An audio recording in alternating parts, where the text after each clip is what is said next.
মিনিটের জন্য রেখে দেব। তারপরে পিস পিস করে কেটে নেবে, তারপরে খাবে। বন্ধুরা, আমি আজকে একটা চকলেট বানাবো শুধু ড্রাই ফ্রুট দিয়ে।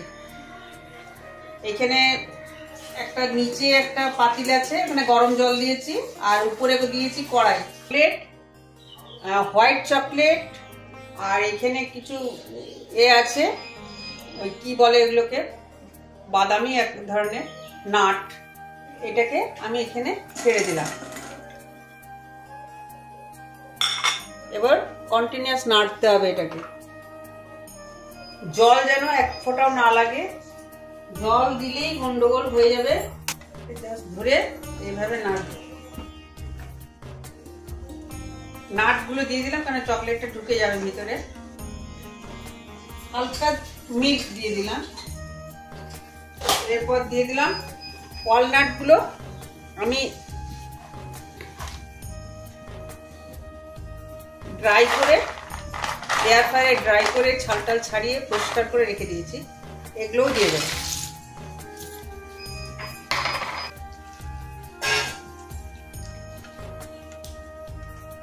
চকলেট বানাচ্ছি তোমার জন্য। বাদাম, ওয়ালনাট।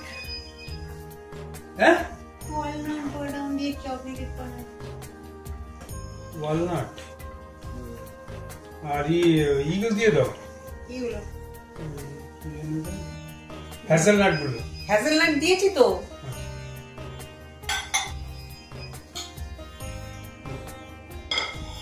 জল নেই তো?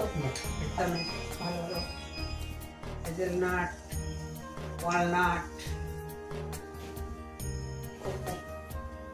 আমি কোনো চিনি ফিনি কিচ্ছু দেব না, এটার মিষ্টিটাই ভালো। ঘরে এত কেউ মিষ্টি খায় না।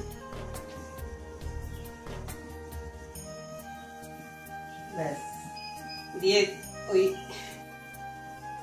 5 মিনিট 10 মিনিট ফ্রিজে রেখে দেবে, দিয়ে বার করবে, দিয়ে পিস পিস করে কেটে নেবে। এটা কতদিন ধরে বানাবো ভাবছি, বানানো আর হচ্ছে না। আমার হাজবেন্ড এসব জিনিস খেতে খুব ভালোবাসে, কটং কটং কটং করে খায়। এত ড্রাই ফ্রুট দিয়ে তো বাজারে বিক্রি হয় না।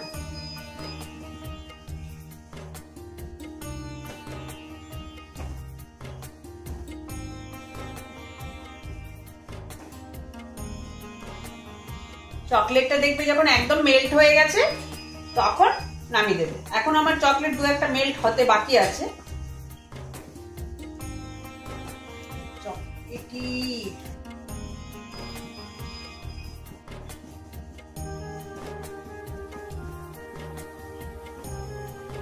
হয়ে গেছে, তোমাদেরকে সামনে থেকে আমি দেখিয়ে দিচ্ছি। হয়ে গেছে একদম। এবার আমি ঢেলে দেব। ঢালতে যদি জল পড়ে এই ঢেলে নেবে। খুব কুইকলি করবে এটা, কেন বসে যাবে নালে।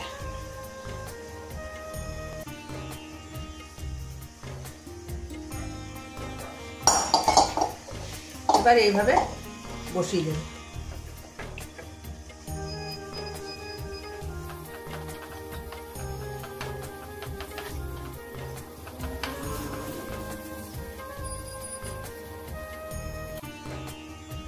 সুন্দর করে একটা শেপ দিয়ে দেবে গোল করে, তাহলে কাটতে তোমাদের সুবিধা হবে। এটা একদম টাইট হয়ে যাবে।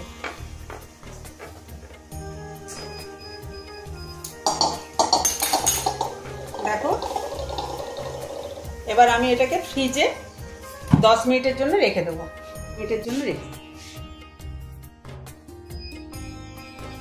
তারপরে পিস পিস করে কেটে নেবে, তারপরে খাবে।